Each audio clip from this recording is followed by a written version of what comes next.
Hi, good morning, everyone. This is Rachel Stepka. I'm the Communications Manager for Youth Power Learning. Welcome to our webinar called Building and Measuring Protective and Promotive Factors in Youth, the Youth Thrive Framework. Just to introduce Youth Power Learning in case you don't know us yet, we are a project that generates and disseminates knowledge about the implementation and impact of positive youth development, or PYD, approaches in international development. So what is positive youth development? PYD programs recognize youth's inherent rights and result in youth who have assets, the ability to leverage those assets, so agency, and the ability to contribute to positive change for themselves and their communities, surrounded by an enabling environment that supports them. You can learn more about positive youth development on our website, youthpower.org. How can we partner together? There are many ways you can partner with us. Connecting with other youth power activities. You can share resources, events, information, and what works on our learning hub, youthpower.org. You can contribute to our PYD learning agenda by identifying what works in PYD and different ways of measuring PYD, and you can send your youth-related resources to info@youthpower.org. You can also engage with youthlead.org. So if you're under 35 years old, you can join our platform if you're a young change maker. And if you support youth networks or want to support content on youthlead.org, you can become a sponsor. Finally, you can join and engage with our communities of practice. We have 4 communities of practice in different areas, so youth in peace and security, gender and PYD, youth engagement, and cross-sectoral skills for youth. And with that, I'll pass it on to our moderator and my colleague, Ann Bitka.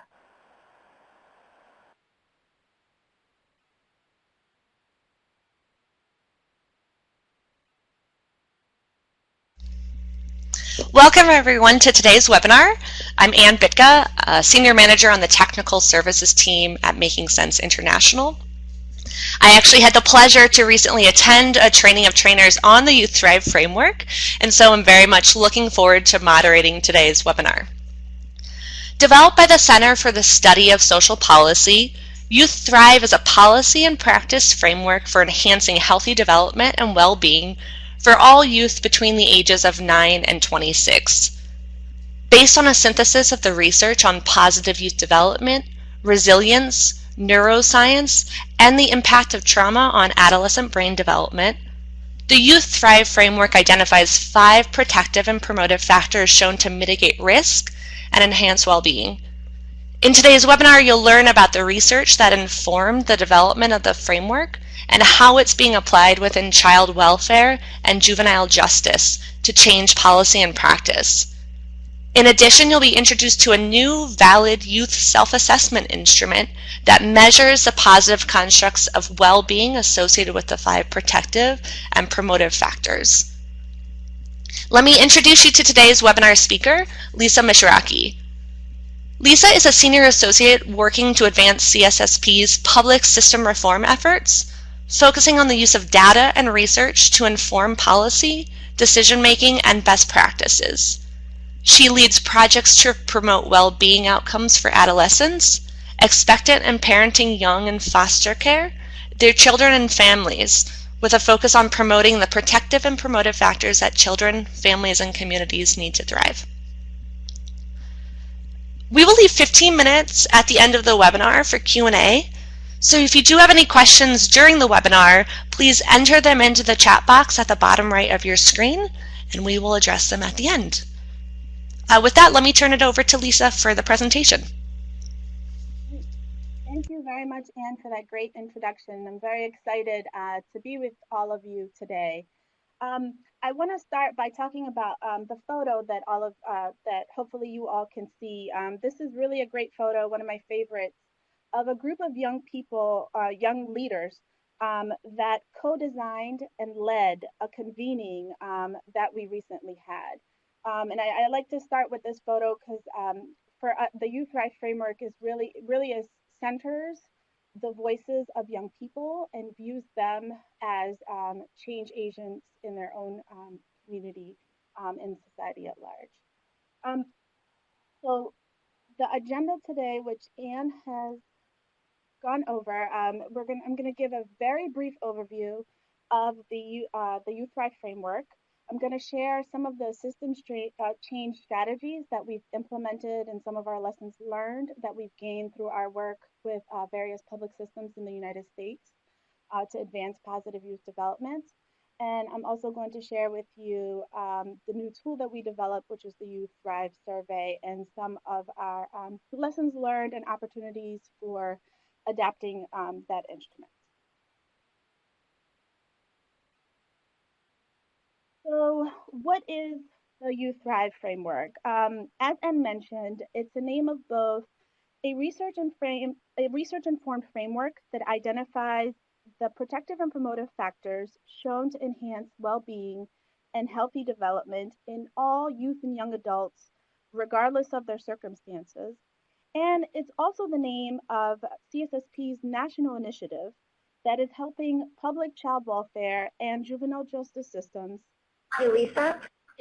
Yes? Hi, Lisa. Sorry to interrupt. Could you increase your volume a little bit? We're having a little bit of trouble hearing you. Sure. Or speak closer to the microphone. Turned it up on.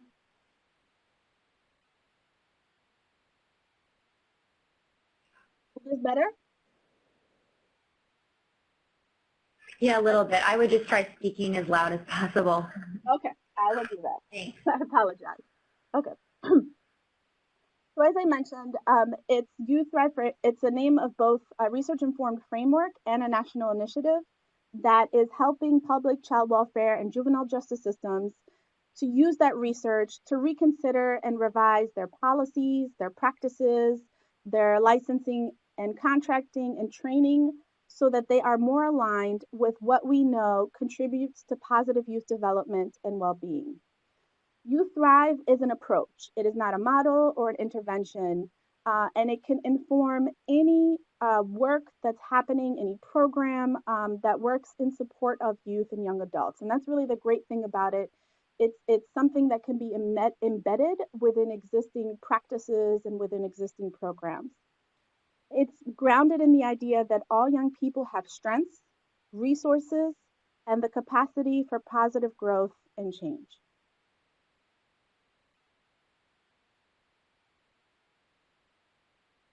So we wanted to capitalize on all the research on adolescent brain development as a great window of opportunity to support health and well-being outcomes for these young people. And so to launch this work, we examined the research on positive youth development, resiliency theory, all the research on neuroscience of brain development and the impact of trauma in healing. And we developed this theory of change that you see based on that research synthesis. At the foundation of the Youth Thrive framework are 5 interrelated variables that are simultaneously protective factors, which reduce the impact of negative life experiences, and promotive factors, which advance healthy development and well-being. The 5 protective and promotive factors are in the lower left circle. I will quickly define each one, and there is a plethora of resources and additional information on how to support young people in building these protective and promotive factors that you can find on our website. So we'll start with resilience. We define resilience as the process of positive adaptation, through coping skills, problem solving, and functioning well despite experiencing significant challenges, adversity, or trauma. It is not a personality trait. Rather, it involves positive behaviors and attitudes that one has or can develop. And that's a very important thing for us as we define resilience. Demonstrating resilience enables youth and young adults to see evidence of their ability to face challenges and take control over their lives in healthy ways. It is also about supporting young people in internalizing the belief that their lives are important and meaningful, and to support them in envisioning life with purpose and optimism towards future possibilities for themselves.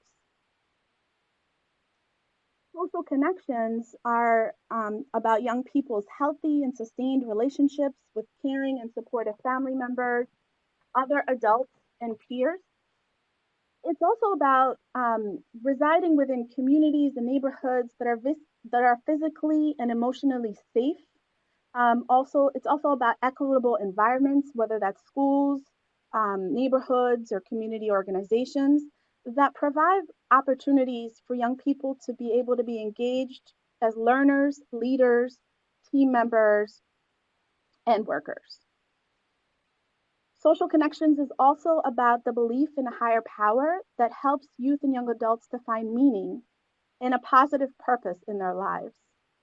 Healthy social connections help to promote a sense of trust, belonging, and a belief that one matters. I just want to do a quick check on whether or not you are able to hear me okay before I continue. Yes, you sound clear. Okay, great, thanks. Knowledge of youth development refers to the importance for parents and any adult that is working with or on behalf of youth to have accurate knowledge about the unique aspects of adolescent development. Because as we all know, beliefs about and attitude towards young people influence how they are perceived and how they are treated. Young people themselves also benefit from increasing their understanding about adolescent development because this helps to normalize their individual experiences as developmentally typical. Key areas when we're talking about knowledge of youth development include all of the changes that are happening in the brain, racial, ethnic, and gender identity development, and implementing developmentally appropriate services and practices with young people. Concrete support in times of need refers to help seeking behavior and access to developmentally focused services. Help seeking is a protective factor for adolescent health and overall satisfaction with life. Young people need access to accurate information and high quality services that are tailored to their unique developmental state. Concrete support will be provided in a manner that preserves young people's dignity and provides opportunities for them to learn to advocate for themselves and help minimize the negative impacts of adversity and traumatic experiences. Last but not least is the protective factor of social, emotional, and cognitive competence. This refers to the knowledge, attitudes, and characteristics that essentially lay the foundation for executive functioning skills, learning skills, problem solving, and decision making, forming an independent identity, and effectively interacting and communicating and collaborating with others. Strong cognitive and social emotional ability, such as consequential thinking, self regulation, positive self worth, help youth and young adults to be better equipped to handle stress and persevere through significant challenges. As you can see on the slide, the theory of change depicts the intersection of risks, protective and promotive factors, and indicators of healthy adolescent development and well-being.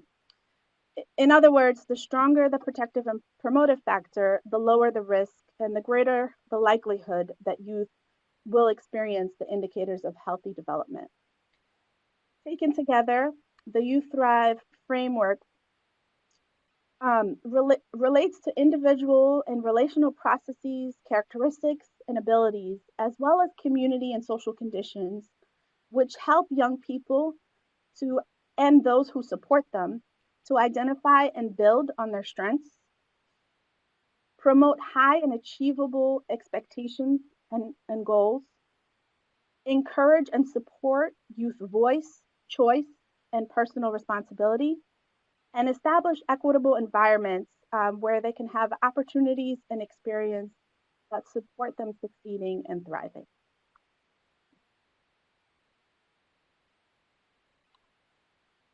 A core piece of our work is to change the dominant, negative, and often oppressive narrative of youth and young adults, particularly youth of color that's seen in the media in the United States and society at large. These photos that you see highlight young people's agency and their powerful roles, and the powerful roles that they have played throughout history and most definitely today as change agents.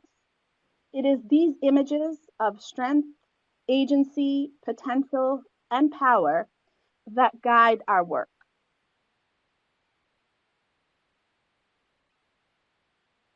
So how do we implement this framework, and what have we learned in terms of what this looks like on the ground? And what are these effective strategies to change systems and organizations? One thing that's very important to note is that the protective and promotive factors are universal, and that their application can and should be adapted depending on the setting and the context. In our work in the US, we've applied Youth Thrive with systems that work with the most marginalized youth in our country. Those who identify as LGBTQ+, those who are homeless, who have experienced violence, abuse, neglect, and have been involved with the juvenile justice system. These young people have experienced trauma, and our work is not only focused on supporting their healing, but is also focused on changing and transforming these systems that impact their lives. You may be familiar with some of the public systems in the US. I am one of the ones that we focus a lot of our work in is child welfare, and that is one of the most dysfunctional systems in the US. I want to acknowledge that you all are addressing issues such as human rights violations, poverty, gender-based violence, war, and inadequate infrastructures that support educational systems, among other things. While the Youth Thrive framework may not be able to fundamentally address some of these issues, it can be used to help shape policy, practice, and infrastructure development related to mental health, education, and job training efforts that are needed to help these young people. And it could also be used to help inform informal networks of support for young people.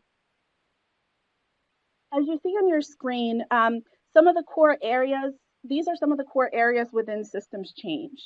And I'm just going to quickly walk through some of the examples of the changes that we've seen. Youth serving organizations across the country, they have integrated the Youth Thrive framework in their overall organizational culture, in whether it's in their mission statements, whether it's changing language in the forms and the policies that govern their organizations, as well as within their practice. Youth Thrive trainings have been conducted in 20 states throughout the US with thousands of individuals who work most closely with youth, such as youth workers, foster parents, probation and police officers, have received training, technical assistance, and resources. And youth have been trained to become change agents in their communities and within these public systems. We all know that training alone does not work to achieve sustained change. We have also advocated for national and state policies based on the latest research on adolescent development and positive youth development. We are seeing new requirements pop up in contract language. Agencies are starting to require that their providers have been trained in the framework and deliver services consistent with the 5 protective and promotive factors. Case planning individual work with young people has also changed by having young people play a more active and lead role in determining their goals and the services that they need and want. Finally, and I think most importantly, youth leadership bodies and opportunities have been developed and strengthened in every place that we are working, underscoring the importance of involving youth in designing the policies and the programs and the supports that they need.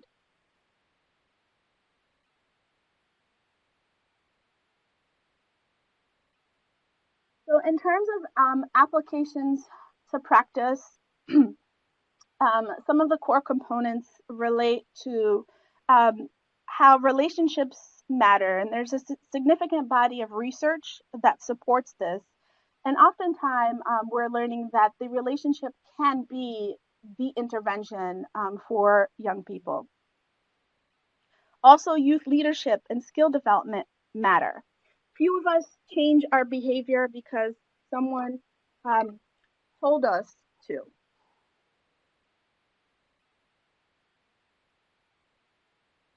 Similarly, if we want youth to make healthy choices, we need to let them lead the development of health campaigns and have a say in what kind of services they need. We need to give youth opportunities for practicing skills they'll need later in life, such as making decisions, learning from mistakes, and by serving in ambassador or mentor roles to other youth. Safe spaces in communities and schools matter so that young people can explore, play, learn, and gather with friends.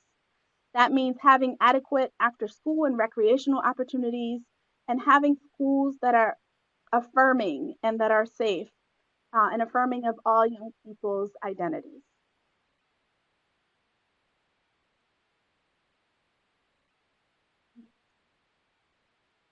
So how do we measure this?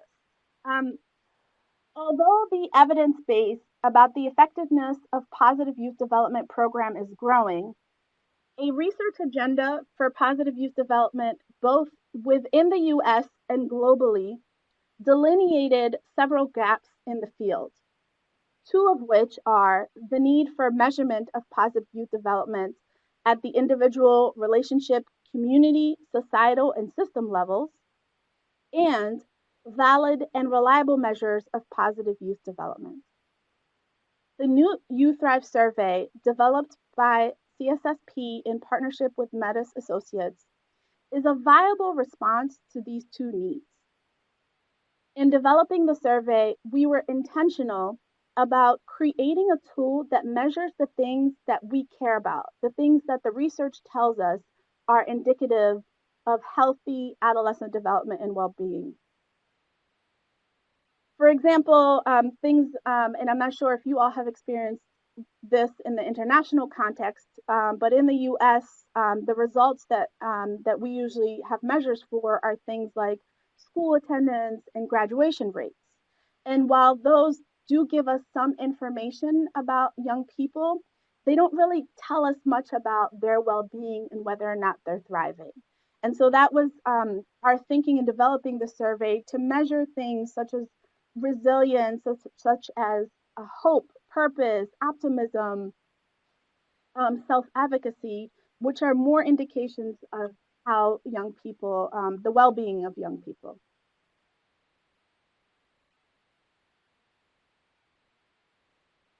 So the Youth Thrive survey is a high-quality, valid, and reliable youth self-report instrument that measures the presence, the strength, and the growth of the Youth Thrive protective and promotive factors. It can be used by any organization, public system, or individual working with youth and young adults ages 12 to 26 to measure and improve their well-being. It is publicly available, free of charge, and requires minimal training. The survey is composed of 5 sections, one for each of the protective and promotive factors. Each section includes about 10 to 17 statements. Using a Likert type scale, respondents indicate the extent to which each statement describes them. The survey also includes an 11-question demographic section that enables organizations and those working with youth to understand their characteristics and be able to disaggregate data by subgroups. It takes most young people less than 15 minutes to complete. And what is most exciting and I think unique about the survey is that it measures positive constructs, and it can be used in a variety of different ways. It can be used as an assessment instrument to identify strengths and areas that need strengthening in order to inform case planning with youth and young adults. It can be used as an evaluation instrument to measure the effectiveness of interventions or programs. And data can be rolled up for program evaluation or as a continuous quality improvement instrument to measure and monitor progress, inform policy and practice decisions, and measure well-being outcomes for youth and young adults. So how did we get here? The Youth Thrive survey development was very much a co-designed process with youth and young adults. We started with them first by asking them what thriving looked like for them. And then we began creating an exhaustive inventory of items for each of the protective and promotive factors. We drew from already validated instruments and developed new items where there were gaps. Once we had a preliminary set of items, we conducted focus groups with different groups of young people to get their feedback on the initial instrument. We held focus groups with young people from an LGBTQ+ community center, from foster care, from a church youth group, and from a community-based organization. We refined the survey and they gave a lot of great feedback and really helped us refine the language that we were using in the items. We then conducted cognitive interviews. We refined the survey again based on what we learned from young people and then moved into field testing. We conducted 2 rounds of field testing. In the first round, we had approximately 400 respondents. And then the second round, we had about 230. Over the course of the testing, we landed on an instrument that consisted of the final 66 items and 11 background questions. The final survey, as well as all 5 sections, achieved scores suggesting that the survey had high internal consistency and reliability and measured separate but interrelated constructs. The next phase was turning to the instrument into a web-based survey with built-in reports, which I'll talk about in a little bit. And then we launched it in November of 2018. I want to give you an opportunity just to kind of look at some sample items from the survey, as well as the constructs. So what you see before you in the top dark green section is a shortened version of our definition of youth resilience. And then you will see a list of some of the items in the survey, as well as the specific constructs that they measure. So for resilience, the constructs that we're going after are things like optimism, coping skills, cognitive flexibility, and persistence.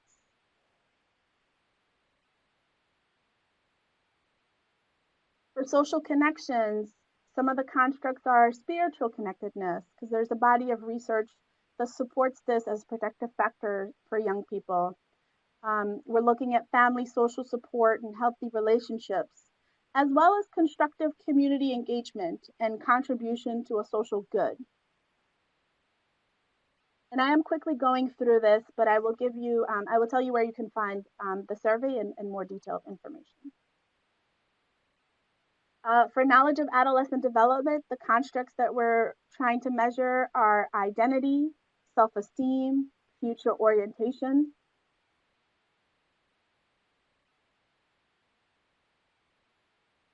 For concrete supports, those constructs are self-advocacy, knowledge of resources, and access.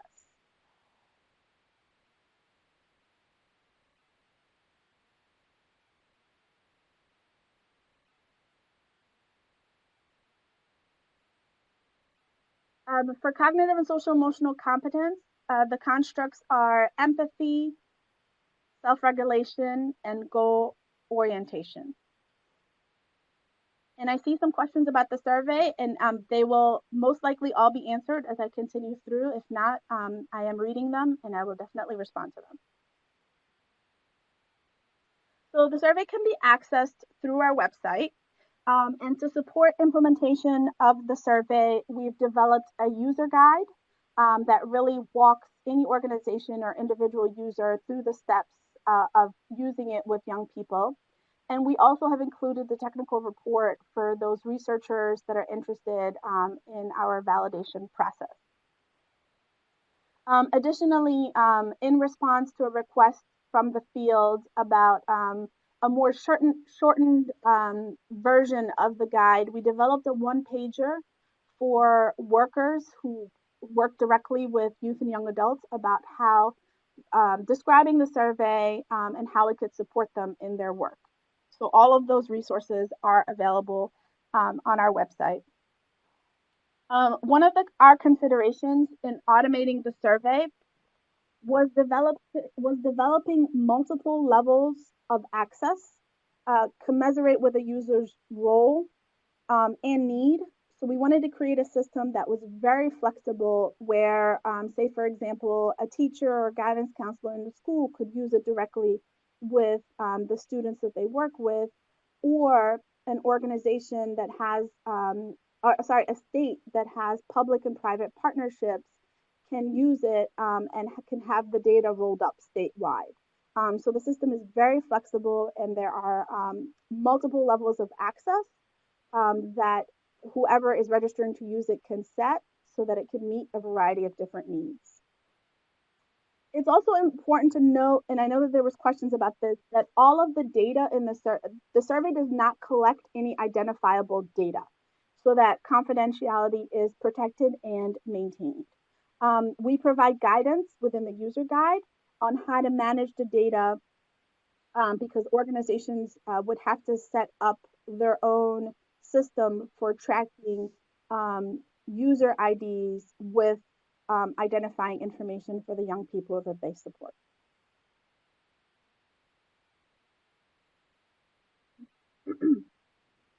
As I mentioned, we wanted to make this also easy to be the data more easily accessible so that it can inform policy and practice decisions. And so we have built-in reports to be able to support that. And so I'm just going to quickly go over what all the reports do. The first one is just a basic summary of how many reports were completed within the time frame. I mean, how many surveys, were completed within a specific time frame. The individual scores over time, it's really helpful because you have the opportunity to look at specific items as well as patterns in responses to items over time. Then a comparison of scores pre and post. This can be used for evaluation services, and it can show how the presence of the factors has changed as a result of an intervention. The cross-demographic analysis, it's one of my favorites because it allows you to look at data for a very specific segment of young people that you work with. You can slice and dice the data based on demographic characteristics to give you further insight in how that specific subpopulation is doing. There's also one, and the last one is the data download option, which gives you a raw data file for your analysis that you can merge with other data sources to be able to answer any question of interest that you have related to youth and young adults. One thing that we really emphasize within the user guide, but it's also important to note, is that when discussing the results of the survey with youth and young adults, the survey scores represent just one source of information on how a young person is doing at that one point in time. No single source of information can tell the whole story about how a young people is doing. Therefore, it's important to review the results in the context of other information on youth experiences.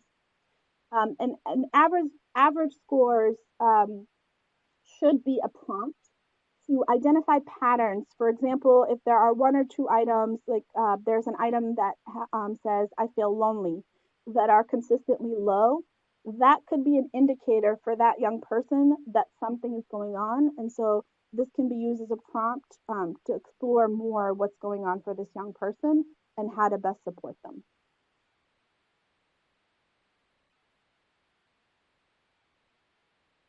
So as I mentioned, the survey was launched in November 2018. So to date, a year later, we have 247 users that are registered, and it's a combo of both organizational, statewide users, as well as individual users, located in 40 states across the US. Within really a variety of different types of organizations. In addition to the public systems I mentioned, it's being used in schools, in after-school programs, as well as homeless services, and more recently, refugee programs in the US. Over 630 surveys have been completed so far, and I'm really excited to I haven't had the opportunity yet, but I'm excited this year to really dig into that data and see what we can learn about how young people are doing based on the data from those completed surveys. One very, very exciting recent development is our work with the California Department of Social Services' Refugee Program Bureau. They have started piloting the survey, and they will be working with us and covering the cost of translating the survey into 3 languages. The 3 languages are really, they identify, they're translating into languages that they need. But I think we can all benefit from this. And so those 3 languages are Spanish, Swahili, and I'm probably mispronouncing this, but it's Tigrinya, which is from East Africa. So it's really exciting. That's underway, and we hope to send out an announcement about when the translations will be finalized shortly. So as you can see on your screen, these are examples of how the survey has been used so far from our learning with the different organizations and systems that we've been working with. So it's been used to measure outcomes for disconnected youth in foster care. It's been used to inform the development of their plans as they transition both out of the foster care system and into adulthood. It's been used to identify gaps in service and to align resources and policy and practice decisions to fill those gaps. And it's been used to track progress over time, as well as prompt conversations with youth and young adults.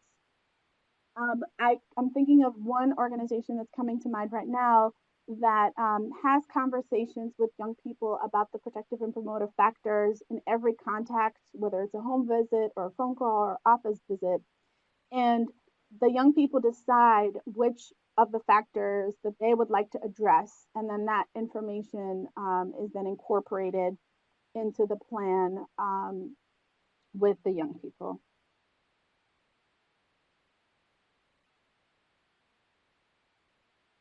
Some of our lessons learned. So I think one of the biggest, well, these are some of the biggest ones, is the timing of the survey administration. So in our work with some of the jurisdiction, when youth are in crisis, say for example, they're homeless, or there's a mental health crisis that just occurred, or any sort of other crisis, it's some of the items on the survey may be very triggering for them.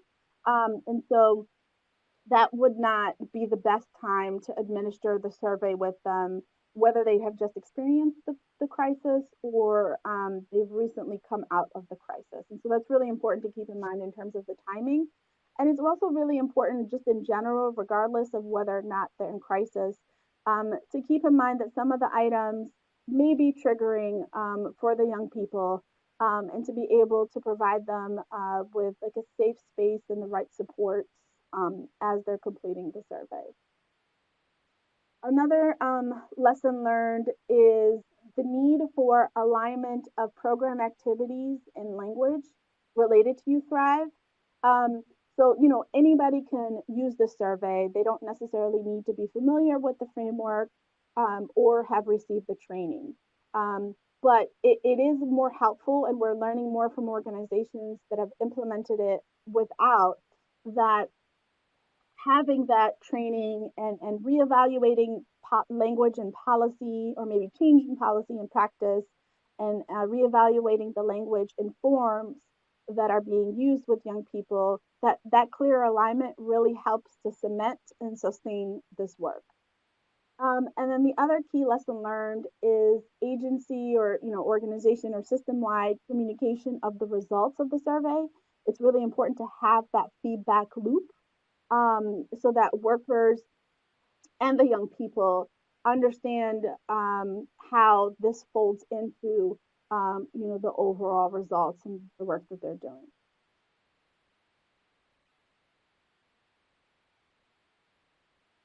I know I see a lot of questions, and I will address some of those as we go through, and I'm trying to rush through my piece so that we get to the question and answer. In terms of the timeline for the translated versions, not exactly sure yet. We've just started the conversation. We've laid out our process for how we will move forward. Right now, we're trying to find a translation service organization that we can all agree on. And then, so I hope to know more once we identify that organization, but hopefully within the next year.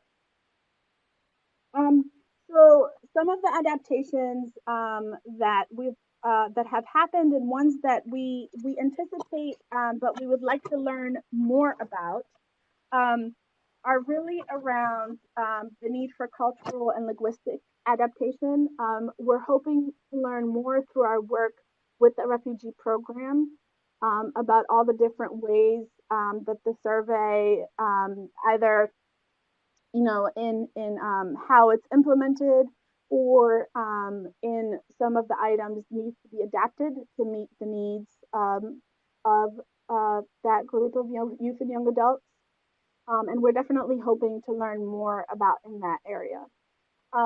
One thing that we're currently exploring right now is the use of the survey as a retrospective, pre and post. And the one main reason for this is that oftentimes we've learned that when the survey is administered with young people, they might rate themselves very highly because they might not have a comprehensive understanding of what that protective factor may mean, or what that item may mean. Like, for example, they might rate that they have healthy and positive relationships very highly in the beginning, but through working with them and breaking down for them exactly what healthy relationships should look like, they will then rate themselves accordingly, which we've seen that the score has gone down. And so that's our thinking behind exploring the retrospective pre and post, which would address that issue, because it would occur after intervention, service, or work with them has happened, so that they would have a better understanding of what the protective factors should look like, and it would have a more reliable assessment of how they rate themselves. Another adaptation the jurisdictions have used that they find helpful is when they're thinking about doing this, particularly statewide, or if it's a very big system, is developing a survey implementation team, and thinking about how to best roll this out. And with that, making sure that young leaders are active members of that team. All right, so I am, I think, right on time, or a minute early before taking, and I could start answering some of the questions. Or I'm not sure. Excellent. Thank you so much, Lisa, for an excellent presentation on the Youth Thrive framework and the assessment tool. It's been really interesting to learn more about that. Like you said, we have 15 minutes left for questions, and we've gotten a number of them in the chat box during your presentation. To start, there are a few just generally around the Youth Thrive framework. There's one around the influence of government and policies. Specifically, how does the Youth Thrive framework take into account the impact of government policies upon youth development? And, how do we mitigate youth dependence on the government and policies? That's a great question. And I think so a big piece of the work that we've done here in the U.S.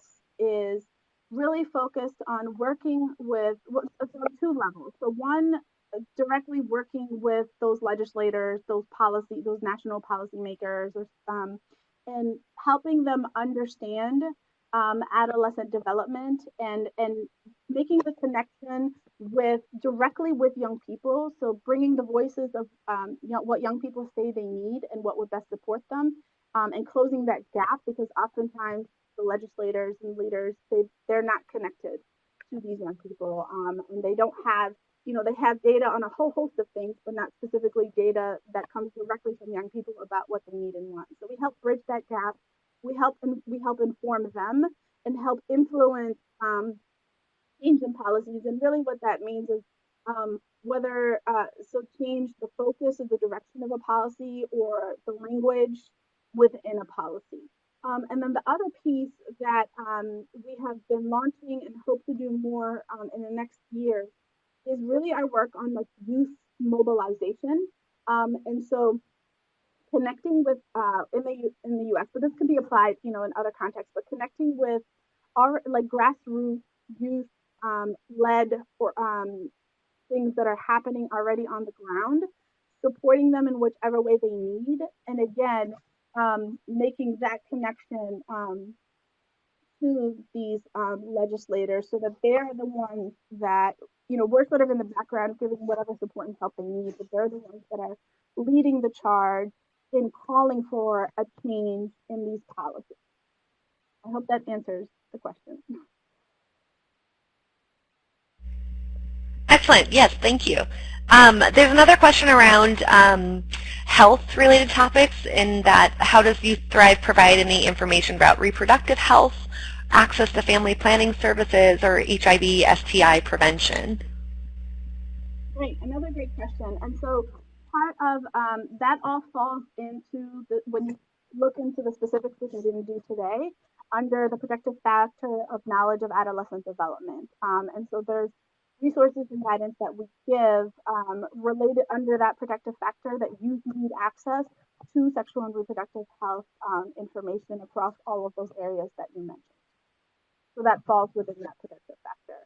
And on our website, like as I mentioned, there are a lot of tools that really give more details on the definition and how to support young people in building them, as well as tools that support like supervision and also policy and practice change.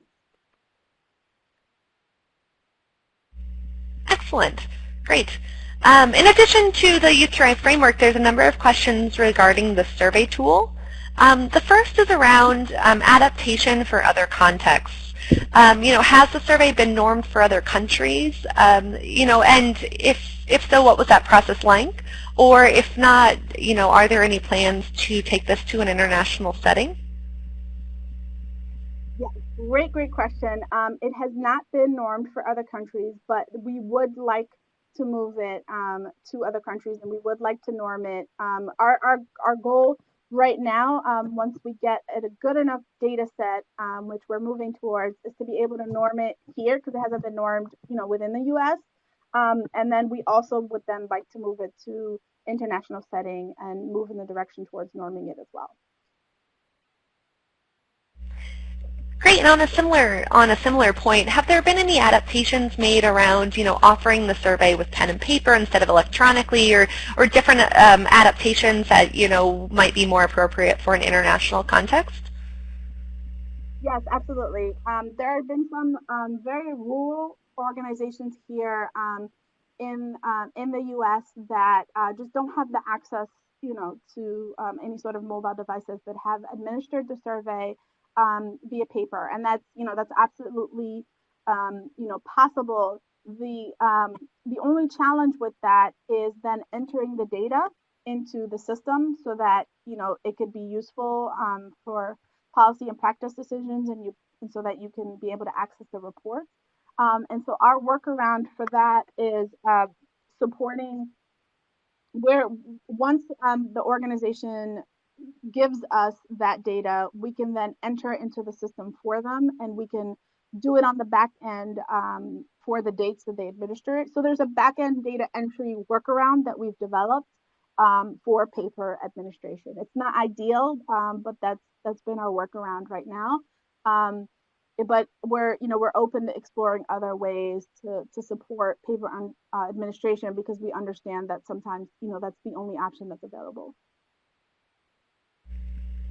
Excellent. Thanks, Lisa. In your presentation, you mentioned how, results of the survey are oftentimes shared with young people and used to develop case plans and different interventions. Could you speak more about that process of sharing the survey results with youth? How did that look like? How does that work? Sure. As soon as the young person completes the survey, like as soon as they answer the last item, the results automatically pop up. So it's great that they immediately get those results. And then we provide guidance within our user guide on how workers can best support young people in understanding what those results mean. It's very strength-based. It's not really focusing on the numbers.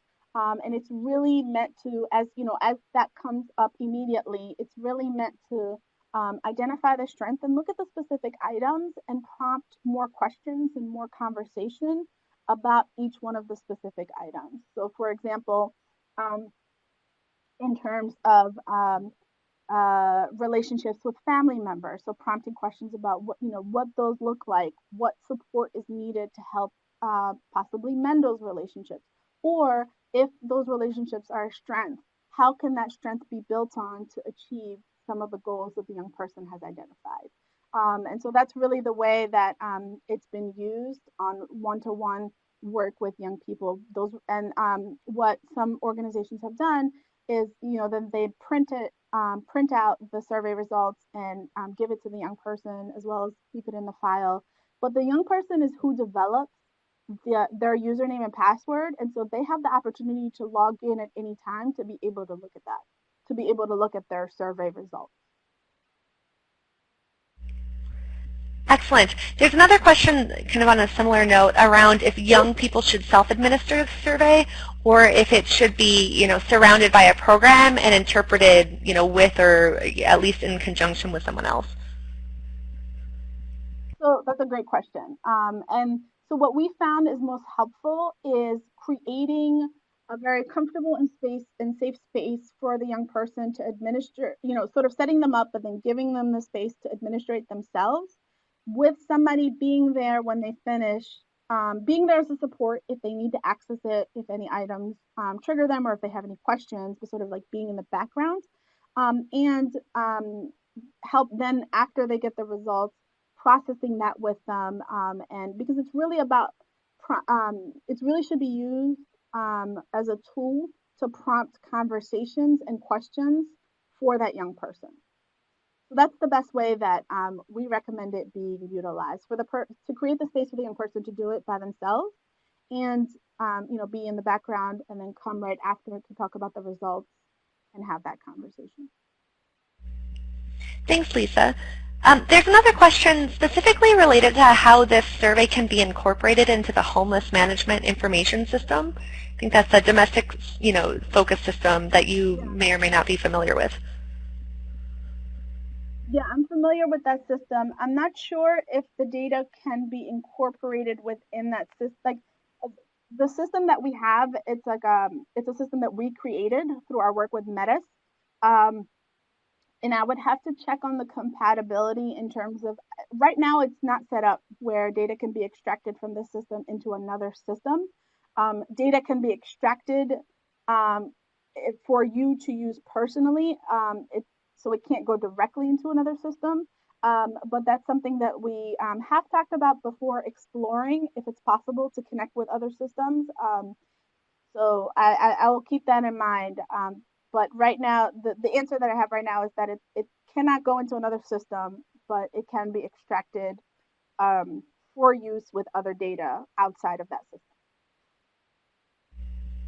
Excellent. And it looks like we have time for just a few more questions. Another one, Lisa, is in what ways can survey results inform policy and practice decisions?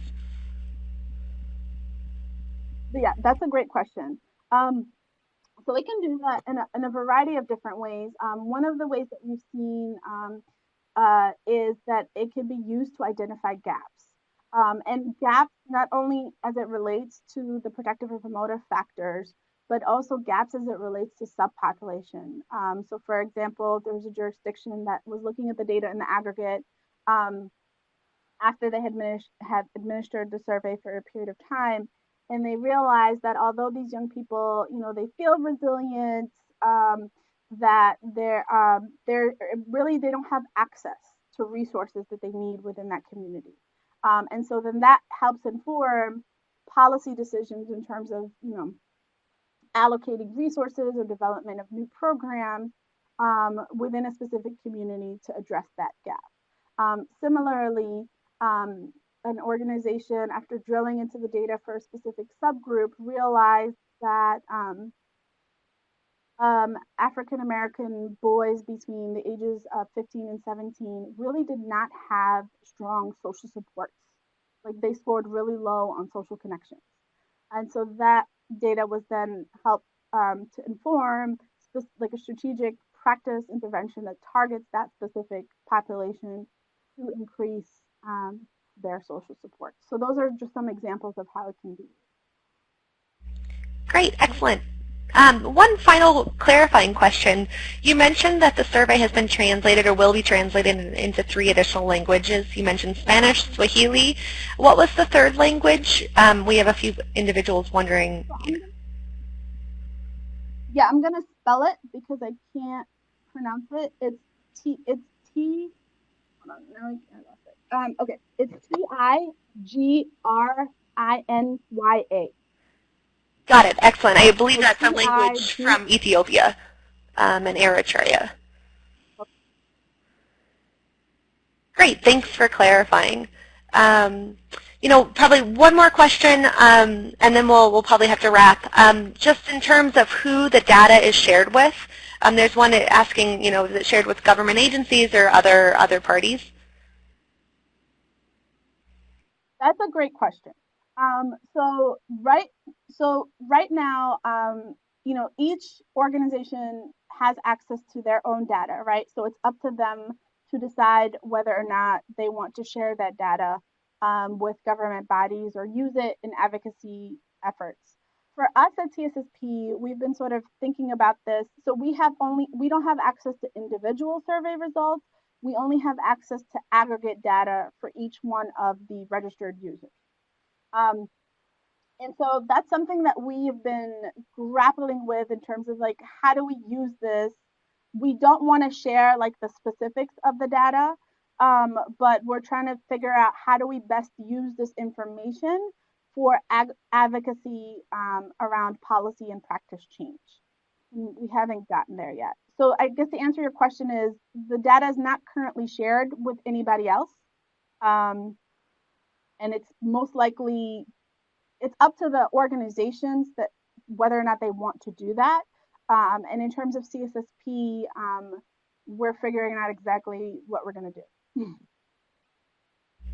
Excellent. Thanks, Lisa, for that answer and for everything else you've shared. I think with that, that's all the time we have for questions. I just want to say thanks again for your excellent presentation and for sharing this very valuable information with our community here at Youth Power. With that, I'll pass it over to my colleague Rachel, who will share some additional information. Thanks, Anne. Thank you, Lisa. So what can you do next? You can contribute to the message of positive youth development on our social media. You can join a Youth Power community of practice. As I mentioned before, you can visit our Youth Power Learning Hub at youthpower.org, and you can use our resources, best practices, and knowledge shared. And feel free to send materials that advance the evidence base to info@youthpower.org. And as I mentioned in the chat box, we will be sharing the recording of today's event with all registrants, so stay tuned for that in the next week. And thank you for participating in this event. Everyone have a great day.